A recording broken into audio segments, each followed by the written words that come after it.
సతీష్ కుమార్ అనుమానాస్పద మృతి కేసులో దర్యాప్తు ముమ్మరం చేశారు. సతీష్ కుమార్ ఫోన్ డేటాను పరిశీలిస్తున్నారు పోలీసులు. గుంతకల్లు, గుత్తి, తాడిపత్రి టవర్ లొకేషన్లు, సీసీ కెమెరాలను పరిశీలిస్తున్నారు పోలీసులు. తాడిపత్రి సమీపంలోని కోమలి వద్ద సతీష్ కుమార్ మృతదేహం లభ్యమైన ప్రాంతంలో రైల్వే ఎస్పీ జగదీష్ పర్యవేక్షణలో సీన్ రీకన్స్ట్రక్షన్ చేపట్టారు. గుత్తి నుంచి తిరుపతి వెడుతున్న రన్నింగ్ రైలు నుంచి 2 బొమ్మలను కిందకు తోసివేశారు. ఒకటి కూర్చున్న స్థితిలో, మరొకటి నిలబడిన స్థితిలో తోసి డ్రోన్ కెమెరాల సహాయంతో మొత్తం ఘటనను చిత్రీకరించారు. సుమారు 5 గంటల పాటు ఈ ప్రక్రియ కొనసాగింది. ఈ 2 పరిణామాలతో కేసు దర్యాప్తు మరింత వేగవంతమైంది. ఇవాళ మరొకసారి ఘటనా స్థలంలో సీన్ను రీకన్స్ట్రక్షన్ చేయనున్నారు పోలీసులు.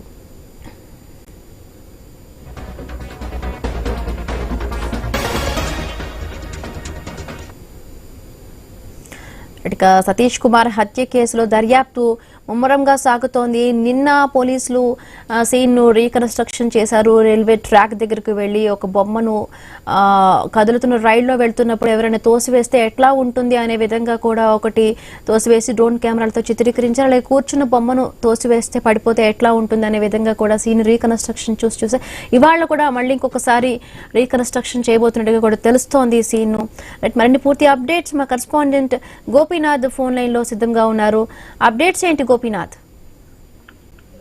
మొత్తం మీద టీటీడీ మాజీ విజిలెన్స్ అధికారి పరకామణి దొంగల్ని అప్పట్లో అదుపులోకి తీసుకొని అరెస్ట్ చేసినటువంటి సతీష్ కుమార్ ప్రస్తుతం రైల్వే శాఖలో అక్కడ సిఐగా పనిచేస్తున్నారు గుంతకల్లో, అనంతపురం జిల్లాకు సంబంధించి.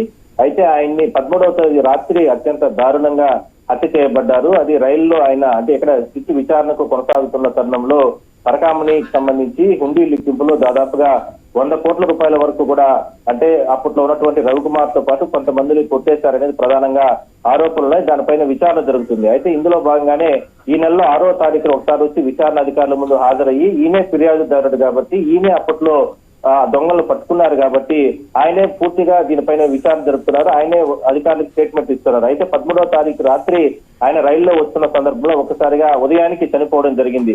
మరి రైల్లో వస్తున్న సందర్భంలో ఎవరైనా అతన్ని లోపల నుంచి లాక్కుని బయటపడేసి ఏ విధంగా హత్య చేశారా, లేదంటే ప్రమాదశాత్తు ఫుట్పాత్ పై నిలబడుకున్న సందర్భంలో ఒకసారిగా ఆయన కాలిజారి కింద పడిపోయాడా, లేదంటే ఇట్లా అన్ని కోణాల్లో కూడా నిన్న రైల్వే ఎస్పీ ఆధ్వర్యంలో సీన్ రీకన్స్ట్రక్షన్ చేయడం జరిగింది.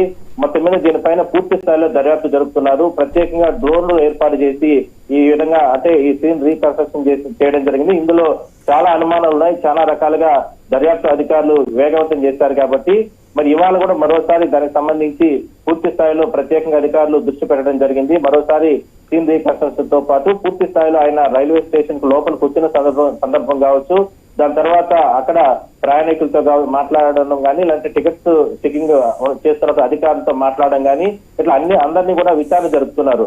మరి ఆ సందర్భంలో సతీష్ కుమార్ ఆ బోగిలు ఎక్కిన సందర్భంలో అక్కడ లోపల ఎవరెవరు ప్రయాణికులు ఉన్నారు, ఎందుకు ఆయన సీటు మార్పులు చేసి లగేజ్ వేరే ప్రాంతంలో ఉంది, ఇట్లా అన్ని కోణాల్లో కూడా దర్యాప్తు చేస్తున్న సందర్భంలో మరికొన్ని విషయాలన్నీ కూడా బయటకు వచ్చే అవకాశం అయితే ఉంది. అయితే ఈ కేసుకు సంబంధించి రవికుమార్ ఎవరైతే ప్రధాన నిందితులు ఉన్నారో అతన్ని తప్పించడానికి ఎవరెవరు ఇందులో పెద్దలు ఉన్నారు, వాళ్ళ పెద్దలను తప్పించడానికి ఈయన్ని బలిపశువుని చేశారా, ఇట్లా రకరకాలుగా అనుమానాలు ఉన్నాయి కాబట్టి అన్ని కోణాల్లో దర్యాప్తు చేస్తున్నారు. అందువల్లనే రైల్లో నుంచి బయటకు తోసిన తర్వాత ఈయన హత్య చేశారా, ఎందుకంటే నిన్న సీన్ రీకన్స్ట్రక్షన్ చేస్తున్న సందర్భంలో అధికారులు కొన్ని అనుమానాలు వ్యక్తం చేయడం జరిగింది. రైల్లో నుంచి ఒక్కసారిగా పడిన 2 బొమ్మల్ని పడవేసిన సందర్భంలో అంటే గోపినాథ్ మన స్క్రీన్ పైన కూడా చూస్తున్నాం. అంటే ఒక ఫోర్స్ తో ఎవరైనా తోస్తే ఒక బొమ్మ ఎట్లా పడిపోతుంటే రైలుకి 2 అడుగుల దూరంలో, అంటే మనకు ఒక స్క్వేర్ రెక్టాంగిల్ టైప్ లో కూడా ఒక బాక్స్ లో మనకి చూపిస్తున్నారు స్క్రీన్ పైన. అంటే ఎట్లా ఎవరైనా తోస్తే ఎంత దూరంలో పడే ఛాన్స్ ఉంటుంది?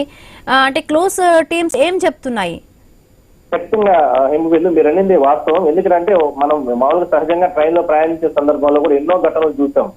ఇలాంటి ఘటనలో రైల్లో వెళ్తున్న సందర్భంలో కొంతమంది ప్రయాణికులు అక్కడ ఏదైతే ఫుట్పాత్ ఉంటుందో దాని మీద నిలబడుకొని ఉంటారు, లేదంటే అట్లా కాలుగారు కూడా ఒకసారి కింద పడిపోతూ ఉంటారు. అలా పడిన సందర్భంలో కాలుకో, చేయికో, లేదంటే బాడీలో ఉన్నటువంటి అవయవాలకు మాత్రం స్వల్పంగా గాయాలవుతాయి, కొంతమందికి కొంచెం తీవ్రంగా గాయాలవుతాయి. కానీ సతీష్ కుమార్ కి సంబంధించి ఈయన వ్యవహారంలో ఎక్కడా కూడా గాయాలు లేవు. ఆయన చేతికి సంబంధించి కూడా ఆయన బిగుసుకొని ఉన్నారు. అంటే రైల్లో తోసిన తర్వాత అదే విషయాన్ని అధికారులు కూడా అనుమానాలు వ్యక్తం చేస్తున్నారు. రైల్లో నుంచి ఒకవేళ పడిపోయి ఉంటే ఈ రకమైనటువంటి ఈ రకంగా గాయాలు ఆయనకు తలకు సంబంధించి కావచ్చు, లేదంటే బాడీలో కానీ ఈ రకంగా గాయాలైతే రక్త గాయాలు తల పూర్తిగా కూడా చెవు భాగం కానీ తల వెనక ప్రాంతంలో బలంగా రాడ్లతో కానీ లేదంటే బండరాలతో కొట్టిన సందర్భంలోనే ఆ రకమైన గాయాలు ఉంటాయి.